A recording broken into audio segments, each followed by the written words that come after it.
Welcome to Oakwood Cemetery in Beloit, Wisconsin. This is a northern Wisconsin town with a lot of interesting history here. Now there's several notable names here, several interesting names here, a lot of interesting grave markers. Now this right here is just inside the main gate right here, but this is a soldier's memorial, and this right here, it's a lot bigger than I'm showing, but it has beautiful statues here, but this is a dedication to those that have served our country. And this right here on the inside are 3 rows of Civil War soldiers. Now there are several different areas in the cemetery where soldiers are buried. For example, right here, James H. Davis, Company C, the 50th New York. And all of these are marked with either veteran plaques or Civil War plaques.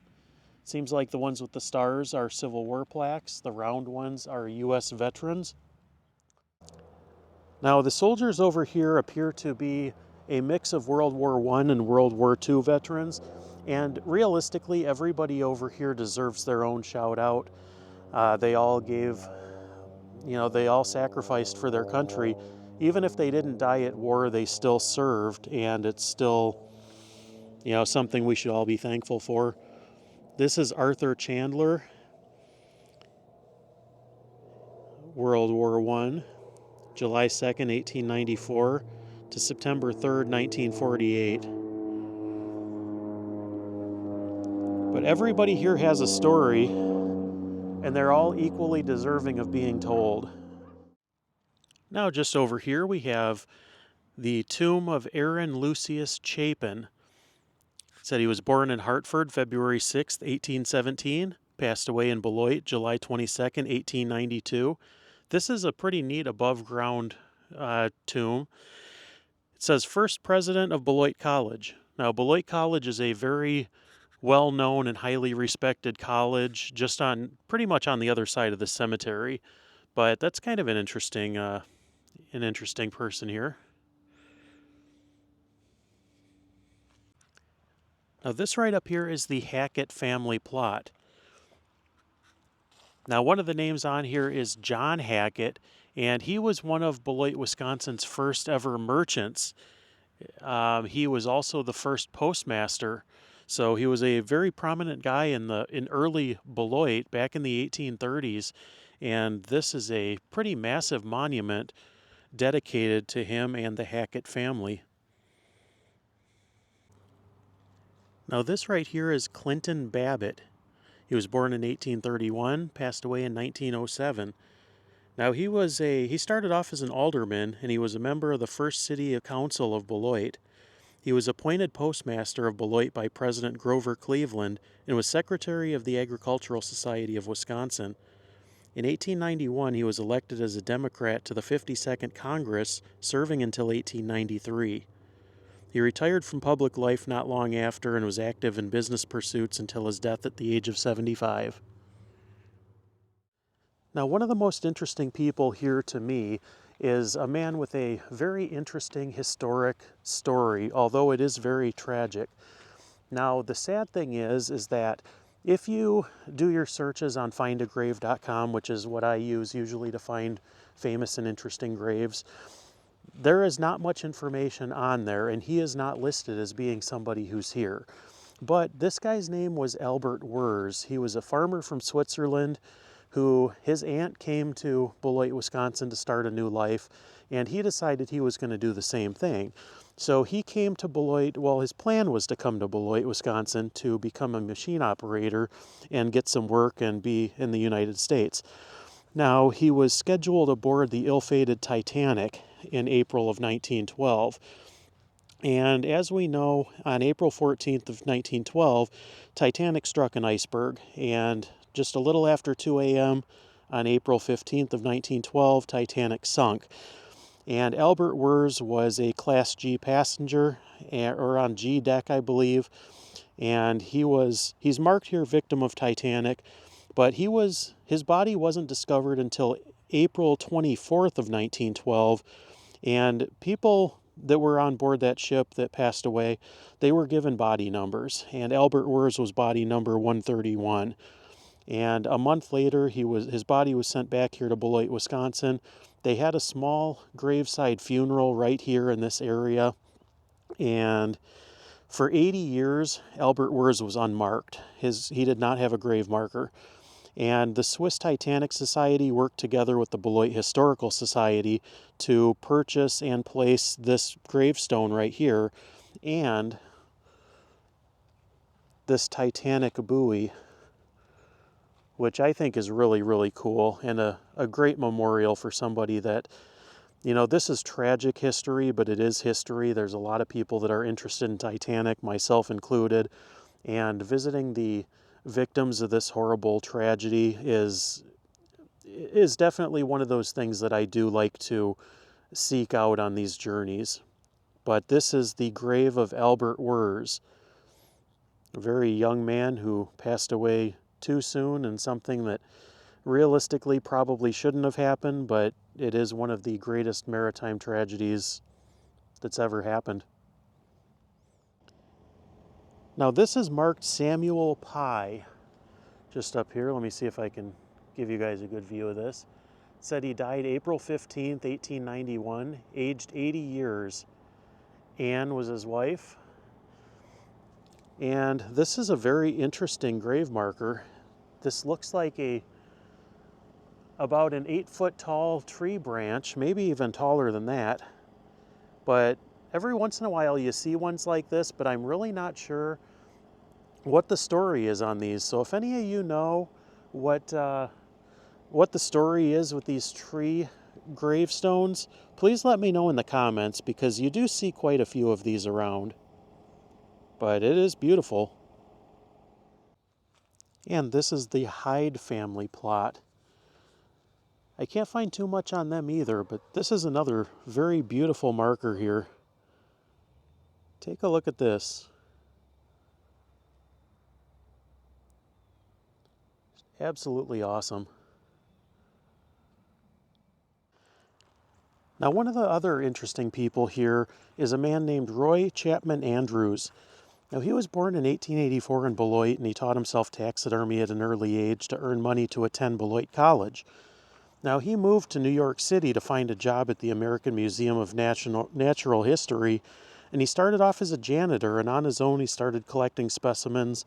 One of them was an entire skeleton of a whale. Now, he started going on a lot of expeditions around the world, and he found some of the first examples of fossilized dinosaur eggs. He wrote over 20 books during his lifetime, and he was thought to be one of the inspiring characters for Indiana Jones, starring Harrison Ford. Now, we've all pretty much seen that movie. George Lucas has never actually went on record admitting to that, but a lot of people seem to think that he was the character that Indiana Jones was based off of. But he lived to the age of 76, and he passed away in California. But this is where his final resting place is, here in Beloit, Wisconsin, which was his hometown. But Roy Chapman Andrews, 1884 to 1960. This was his family plot right here. Now, these are some of my favorite original type gravestones. These are, when you think of tombstones, this is kind of what you think of. This is William Thompson. I wasn't able to find any information about him, but it says that he died May 16th of 1849, aged 42 years. There's nothing else here. There's no, doesn't look like it's a family plot or anything like that, but not much information about him, but sometimes just seeing some of these older stones is kind of interesting in itself.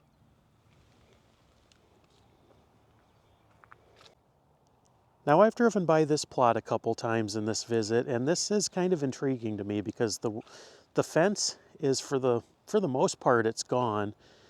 And Usually when you see plots like this, it's usually the beginning of the story of something that's haunted or something that's cursed.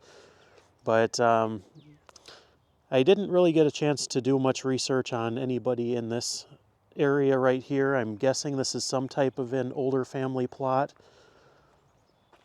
This is a beautiful old stone here. But the only one that is remotely readable here is this one here, if I can zoom in on it. Lewis H.D. Crane. It says he was a lieutenant colonel, the 3rd Wisconsin Infantry, July 7th, 1826 to August 9th, 1862. So he must have passed away during the Civil War. He does have one of those monument plaques. And this right here, I've never seen this GAR one. So if anyone knows what the GAR one stands for, let me know in the comments section on that one too. Every once in a while I see things in cemeteries that I've never seen before, and sometimes it's nice to get confirmation or to at least understand what a lot of different things are. You know, sometimes I'm still a little bit confused as to what's considered a tomb, what's considered a crypt. People are always very quick to correct you when you're wrong, but it is always a learning experience. Now, there are a couple other stones up here that look kind of fascinating, so we're going to go over and check these out too. This right here, Chauncey Tuttle. Now, there is a thing over here. Chauncey Tuttle, an early pioneer farmer, Beloit, Wisconsin, 1837.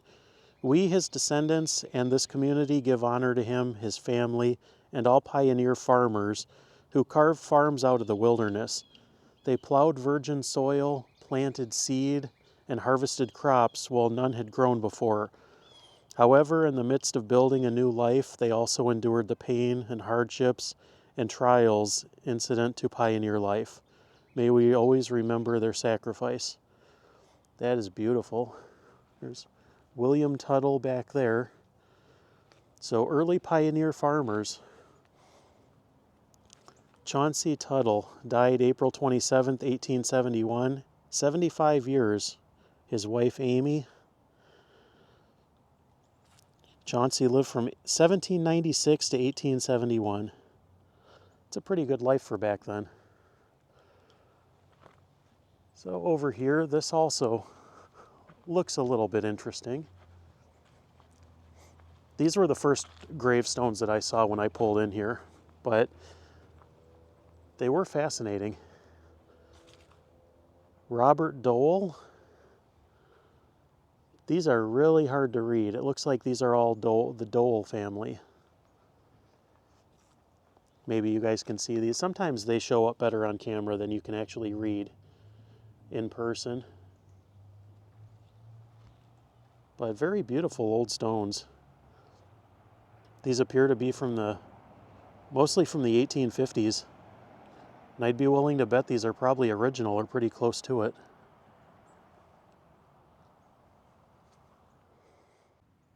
Here is Noble W. Smith, Captain of Company D, 34th Wisconsin Infantry, 1841, passed away August 25th, 1865, and he also has a Civil War. Now this one's also labeled GAR, and it has the Civil War dates on it, so that must just be another way of labeling Civil War soldiers. But if anyone knows what the GAR is, let me know.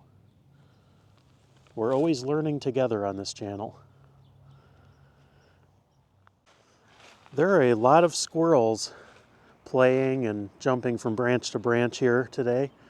But that's pretty much all I have to show you for today. Now, as it gets warmer, I will come back here and do a longer tour because there's a lot more to see here and a lot more interesting people that I'm going to do a little more research on. But hopefully you enjoyed today's tour, and be sure to like and subscribe if this is your first time on this channel. We do a lot of cemetery tours, visiting historic sites, you name it, we do it. If we don't do it now, we probably will do it in the future. But thanks so much for joining today, and we'll catch you on the next one.